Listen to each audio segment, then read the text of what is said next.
For what purpose does the gentleman from Massachusetts rise? To speak in opposition to the motion to recommit. The gentleman from Massachusetts is recognized for 5 minutes. We have from time to time debated the issue as to whether or not we could make sure that no one who was not a legal resident or a citizen could qualify.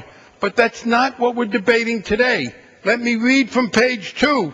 There are 4 kinds of identification that you must show. By the way, the mortgage industry and the real estate industry will not like the further paperwork here, but listen to this.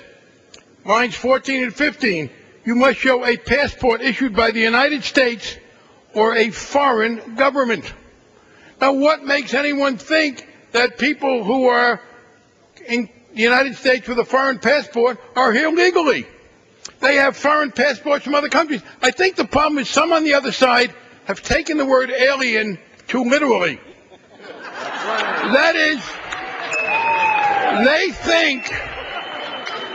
think an alien is someone who's not from the earth. Because someone who is in America illegally who is from the earth might have an Iranian passport or a Venezuelan passport or a Burmese passport. So understand, now I think what's happened is this. I've been seeing these a lot. I do a lot of recommits. It's a heck of a way to spend your life, but that's my job.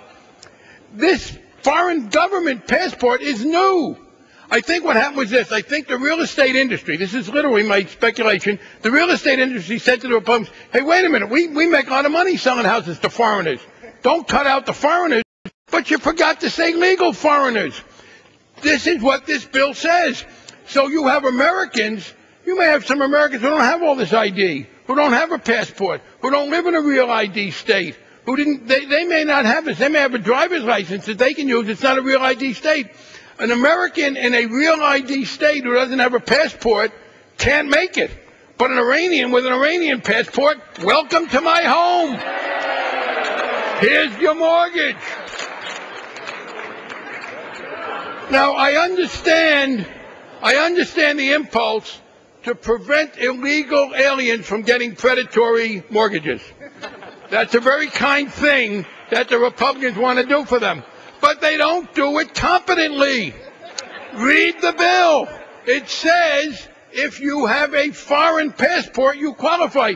And you vote for this, and you will be favoring people from other countries who are here illegally over Americans who don't have a passport and don't live in a real ID state. Now, that's irrefutable. So in your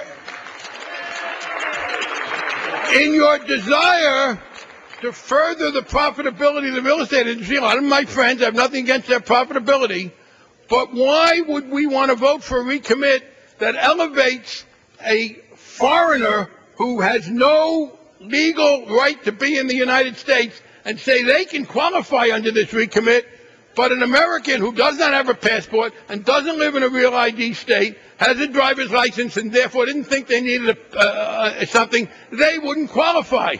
So maybe if it happens, we say to Americans, if you happen to be an American, you better get a passport. Now, it could be a Venezuelan passport. It could be a Canadian passport. We don't care where it's from. Just get a passport. I am baffled by this, and I just think somebody didn't think this one through.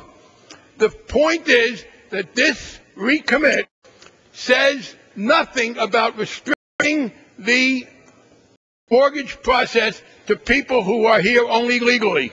Because if you really think that people who are here illegally don't have a foreign passport, then you don't understand the situation.